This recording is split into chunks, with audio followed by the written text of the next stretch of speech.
Primary schools return to full-time teaching for the first time in more than a year due to COVID-19. Tonight, we're asking the question, what is the state of our education system and what lessons have been learned and need to be implemented in order to make up for lost teaching time?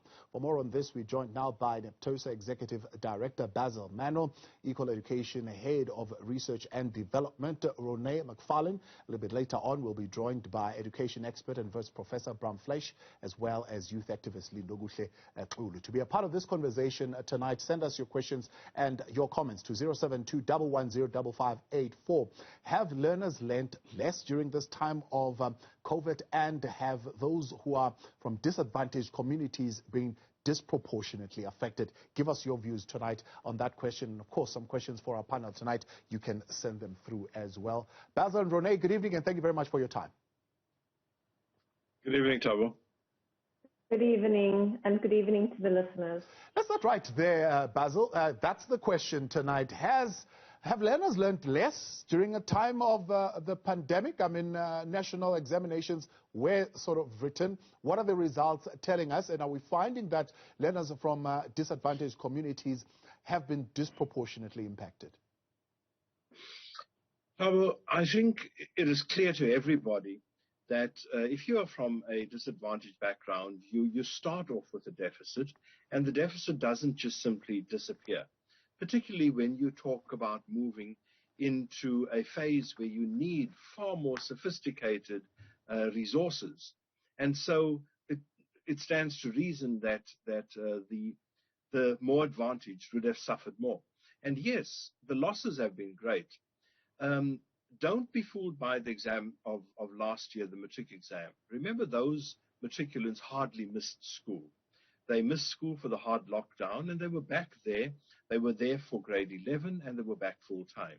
However, this year is very different. 2021 sees a grade 12 cohort that was at school for 50% of the time in grade 11, or even less, rather. And now they are there full time. The building blocks are not necessarily all there. Teachers have been doing a lot of additional work, and some of it may be not to the advantage of the learners because there's no rest time at all. We are so caught up with this trying to catch up that we forget that the learners and the teachers also need a break at some stage. So there's a lot. But if you look at the general system and forget about the matrics, look at the grade 1s and the grade 2s and the foundation phase, etc., that is where the real losses are, because those children have not adapted to schooling yet. And suddenly they had to go on this 50% attendance, which I know was necessary. However, the losses there are now seen in grade 2, where many, many grade 2s can't read basic sentences. And that is how we measure the real loss. We talk about the losses of the system, but the real loss is when children can't read, children can't write, children are battling with maths. And we know if language suffers, then the rest of schooling becomes a battle. Yeah, we're going to unpack a little bit more the consequences of the interrupted stop, start, or even the 50% hybrid type model that was adopted. But overall, Roné, if you look at the suspension of face-to-face learning and the outcomes that we saw, are students or learners learning less and those in disadvantaged communities disproportionately affected by this? Yes, I think Basil gave a really good summary of, what one is seeing after more than a year of interrupted schooling. And at the moment where, from the start we knew that different parts of the system are unequally prepared to deal with a situation like the COVID pandemic. You had schools that were privileged even before COVID-19 happened, which many of them were able to fairly seamlessly transition to an online mode of learning. Many of the learners there come from homes where they might have a laptop or another device which they can learn online. They have access to Wi-Fi. Their teachers are comfortable with those methods of teaching. And so you had one part of the system that almost continued as normal, or not as normal, but in terms of covering the curriculum. And some teachers have explained that what you saw is that even in those privileged conditions, within those schools, you had the best learners almost benefiting from this ability to continue learning on their own and move ahead, whereas those who struggled before the pandemic fell even further behind. Now, between schools in the system, that disparity was just dramatic. You had so many schools in rural communities, in working class communities, where remote learning wasn't something that actually happened. And so, as Basil has explained, you had learners basically not learning for big parts of the year. And the problem with missing school days is that learners also, when there's that type of interruption, learners also forget what they had already learned. So it's not just the physical days that you miss, it's also the work that you have already covered that you need to recover again. And as you know, Basil has said, that loss in the early years, in the foundation phase, which is really the building blocks in many subjects of your whole school trajectory, is really difficult. And, you know, we can talk about catch-up, but one has to be skeptical about the ability of the system to really facilitate proper catch-up programs.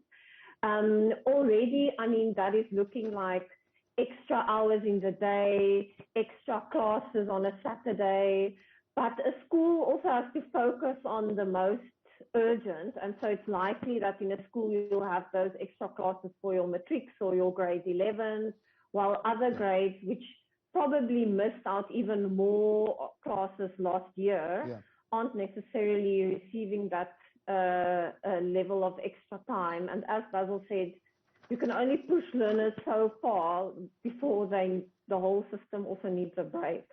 I want to unpack a little bit more on that catch-up capacity, Roné, and why you have very little faith in our system to be able to pull that through. Basil Manuel, Roné, McFarlane there with us, Professor Brahm Fleisch, who will join us in a moment, as well as Lindokuhle Xulu. To be a part of this conversation tonight, do give us your views as well at Newzroom 405, or otherwise send a WhatsApp message now on 072-110-5584. When we continue in a moment, I want to hear how this stop-start had an impact on the high-stake examinations and admission and advancement to new levels of education and to other institutions as well. We'll get more of those details from our panel when we continue next. Stay with us. In Focus continues in a moment. For staying on, challenges facing the education system coming to sharp focus tonight as we unpack the consequences of the stop-start of education, or interrupted learning, as they put it. Professor Brahm Fleisch joining us now.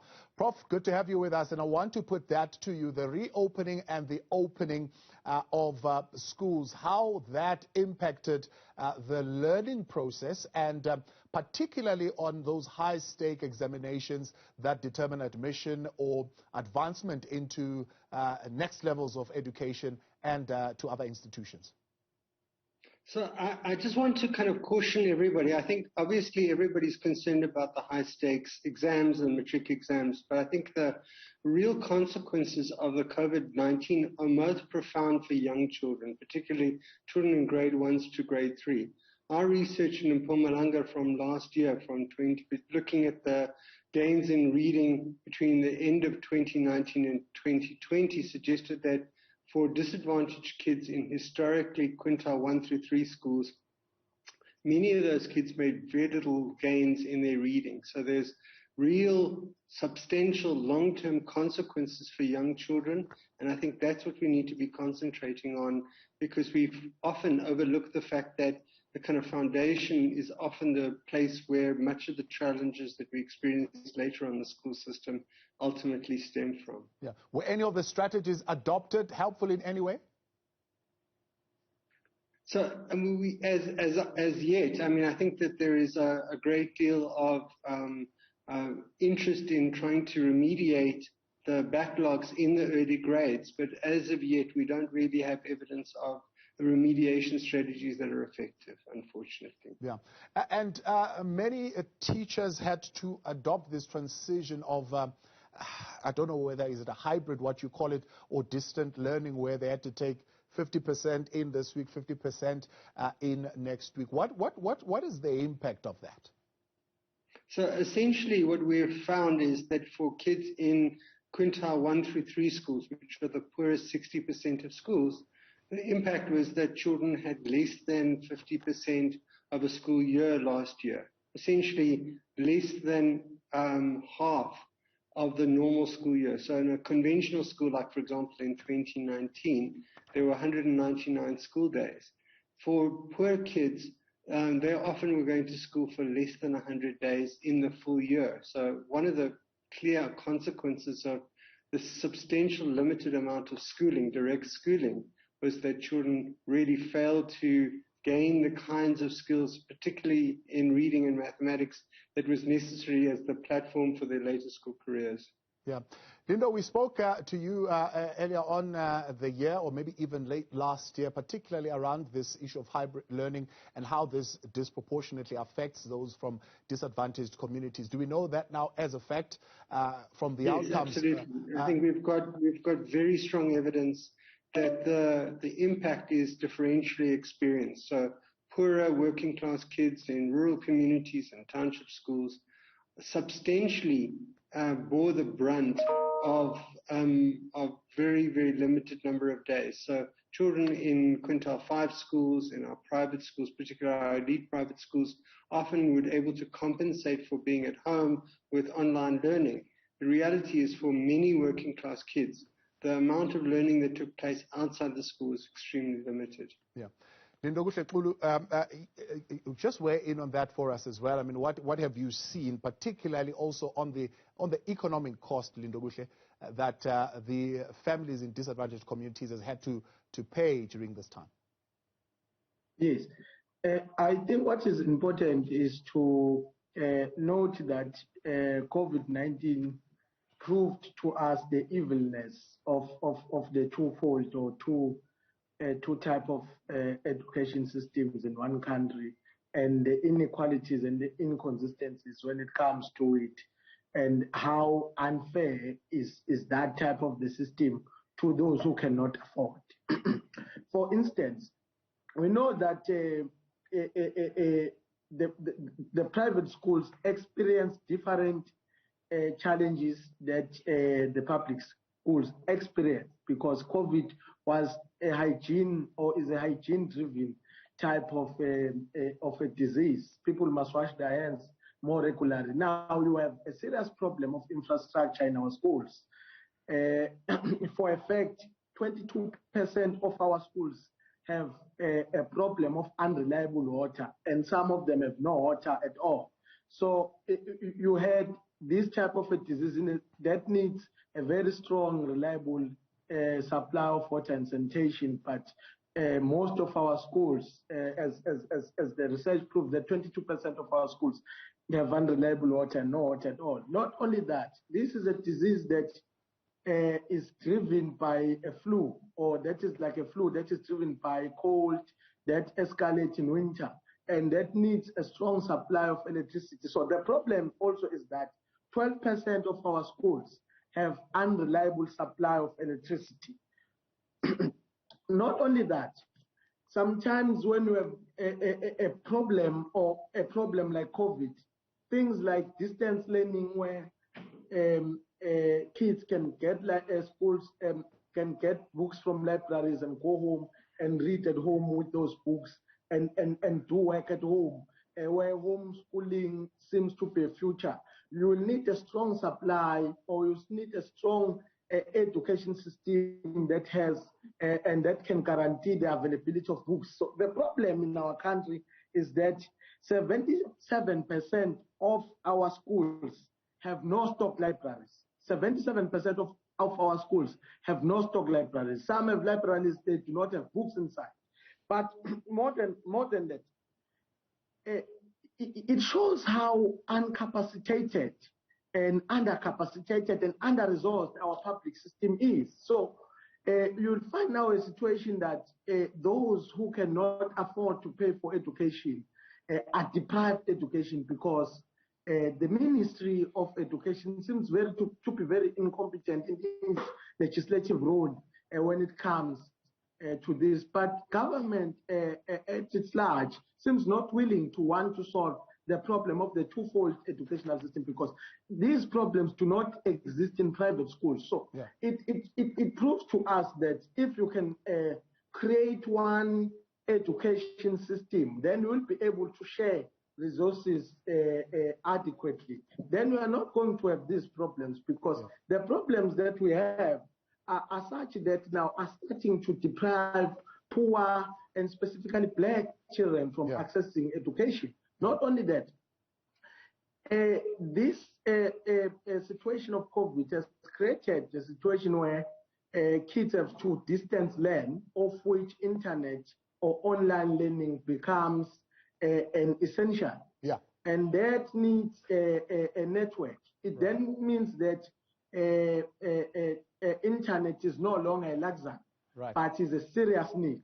But we have government I'm going to come back to you there, Lindo, on the infrastructure. Just wanted you to just give me your views in terms of the initial assessment of what we are seeing. But Basil, he raises a question there, Lindokuhle, of infrastructure that already is at a disadvantage. But what we saw, at least in the 92 days from the first lockdown, was that 1,500, I think it's the number that was reported, schools were vandalized. And talk to me about the nature, the causes and the effects of that damage to schools. Thabo, we certainly start off with a major disadvantage because Lindokuhle is right. We have a system where we have so many badly built schools, so many schools that are crumbling, so many schools that have basic necessities not there. Add to that the problem of vandalism. And of course, now in the last couple of weeks, we've seen that peak in KZN with the troubles that were down there. And of course, what that means is that certain children are forever being disadvantaged even more. And when you look at the type of damage during vandalism, it is the basic resources that some of the poorer schools scratch and scrape to eventually get. Things like photocopiers, things like the single computer, etc., go missing. But then it is the simple destruction. Very often, when schools are vandalized, the ablution facilities are thrashed. They're broken down. Taps are ripped out, and the little bit of copper that is there is stolen. And that means that those schools sometimes will not get the repairs. We've heard in KZN, for example, the MEC saying there's no money to repair the schools that were damaged during the unrest of a couple of weeks ago. Now, just imagine what those schools are going through when so many of them have lost out the critical facilities needed to deal with COVID and things like that. Even books were destroyed. But it's an ongoing problem. And I know we can't have a policeman or even security guards at every school. We've got to get to the communities. Schools are too isolated from communities where nothing for the community happens in a school besides ordinary schooling. And that is one of the problems. As a result, the value of the place is not seen by everybody. It is seen by the parents. But other people don't necessarily see that. And maybe that is where our solution lies, to make schools a greater center of the community. But there's a tragedy unfolding. Every holiday, we see a large swath of schools damaged throughout the country, not only in our urban areas, even in our rural areas. And there's no easy solution. And Roné, is there a definite lack of concern on the part of government over this insufficient infrastructure as outlined by both Lindokuhle as well as Basil? Yes, I'm really glad that Lindokuhle raises the issue of school infrastructure, because really what we saw is that in our poorer schools, firstly, as we talked about already, they were unprepared for remote learning. And then when schools actually reopened, they were the schools that were the worst prepared for reopening because they lack sufficient toilets, sufficient classroom space, access to water that would allow learners to return safely. And I think the really heartbreaking part of that is that many, many learners in South Africa have attended school for years in a normal that should never have been accepted as normal. And COVID came, and it really was not, reconcilable with that normal that we have come to accept. And it really had tremendous effects for learners' access to school. And Equal Education actually in 2013 won a campaign where we advocated for the minister to pass a law that says what the minimum infrastructure standards are that every school must meet, and set certain deadlines by when those requirements must be met. And one of them is, for instance, that there must be access to reliable water, that there must be sufficient toilets, there must be an acceptable learner to toilet ratio, and that classroom space must allow for at least 1 square meter between learners. And if those things were in place, we would have been much better prepared to navigate the pandemic in schools than what we were. And the deadline, for instance, for classrooms was November 2020 for all schools to have access to sufficient classrooms. And the department simply ignored that deadline or violated that deadline. And here we are. And what we saw now happening in the COVID period is that money that was allocated to bring long-term solutions to schools was now reallocated to deliver emergency solutions that won't actually serve those schools in the long term. So you have an emergency water tank that needs to be refilled that isn't actually a sustainable supply of water, or you had temporary toilets getting delivered to schools. And so that's actually in some ways a step backwards. Money that would have delivered permanent solutions went to temporary solutions that won't really bring the change that one wants to see in those schools in the longer term. All right, Roné, McFarlane, Professor Brahm Fleisch, Lindokuhle Xulu, and Basil Manuel, they stay with us in a moment. I want to hear from Professor Brahm how the phenomenon of social isolation actually deprived learners, particularly at that foundation phase, of growth and development. Let's get your views tonight, also on 072-110-5584. You can tweet us at Newzroom 405. In Focus continues in a moment. Live on In Focus tonight, Basil Manuel, Roné McFarlane, Professor Brahm Fleisch, as well as Lindokuhle Xulu. You're part of this conversation on Twitter and WhatsApp, and we're taking your views in a moment. But, of course, I want to hear from you, Basil, particularly on this question of separation from teachers during distant learning. We talk a lot about the separation from teachers on the side of the student, but what is the impact on the side of the teachers to be separated from the learners? Well, Thabo, I must tell you that the schools that managed to do distant learning, it wasn't all peaches and cream.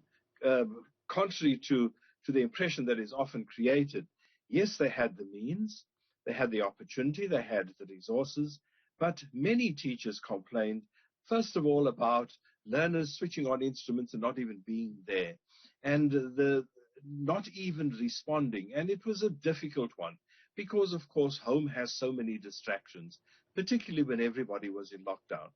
And then, of course, even for the teachers, it became a very stressful time because a lot of them, none of them were ready for it. A lot of them had to learn, had to start from the very beginning.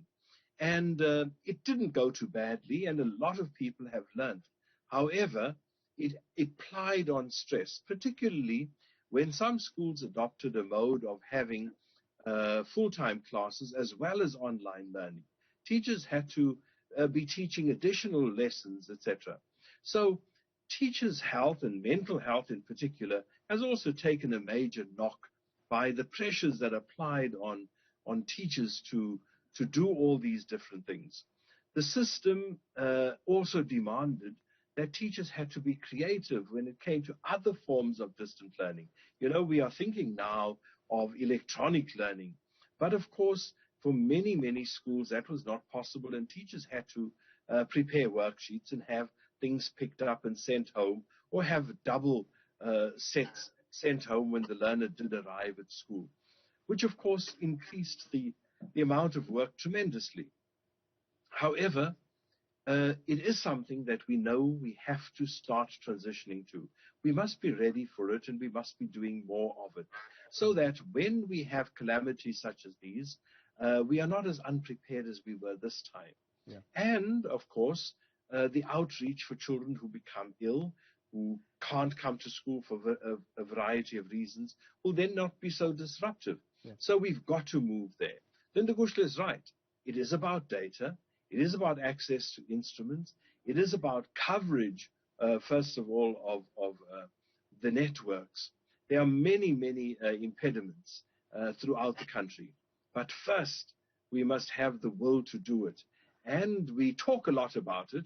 We talk about the fourth industrial revolution, but by heavens, we do very little to make it actually happen. Yeah. We are sitting with a golden opportunity within our curriculum, even now, to start seeing what is really necessary and how do we put more in to prepare for 4IR.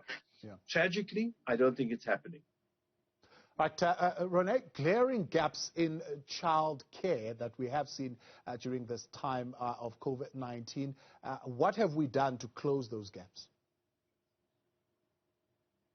Yeah, I think Basil's point is really important in the way that you also framed it as, supplementing what we already have, being prepared for crisis circumstances, being prepared for when learners fall sick.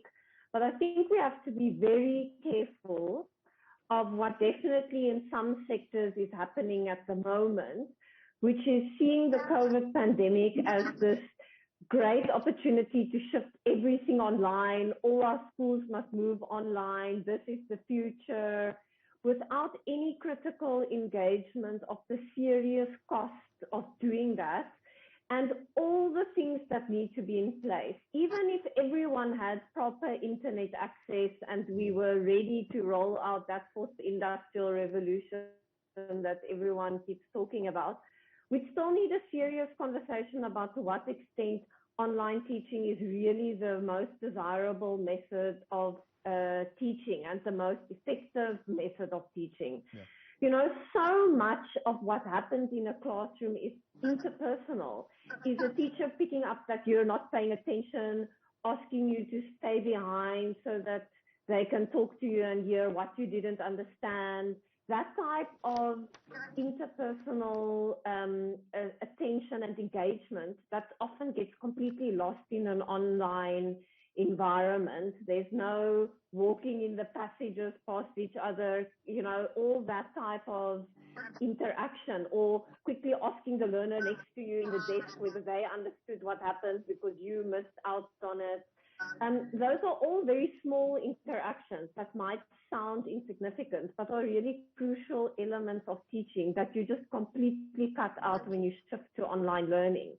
Then you have the additional issue of whether a home environment is conducive to learning. As Basil said, there are other distractions. Equal Education members who are high school learners explained that when they were now at home all day, there was suddenly a lot of chores that needed to be done that took their attention away from learning. There wasn't a specific silent or quiet location where they could sit and read. There was all kinds of things happening in the house while they were supposed to learn. You had things like broadcast lessons, which is already probably more accessible than online lessons. But even there you have the issue that maybe you have one television or one radio in the house and everyone is competing for that TV. Someone wants to watch Isidingo or Siebendelon while your grade 11 math is also being broadcast. So, you know, it's really, really important that we are critical of a suggestion from some quarters that this is the moment to just shift everything online. Yeah. Our schools are all going to be online, and that's really going to be the equalizer. Because if COVID taught us anything, that was really what heightened the inequality rather than what really served as the equalizer.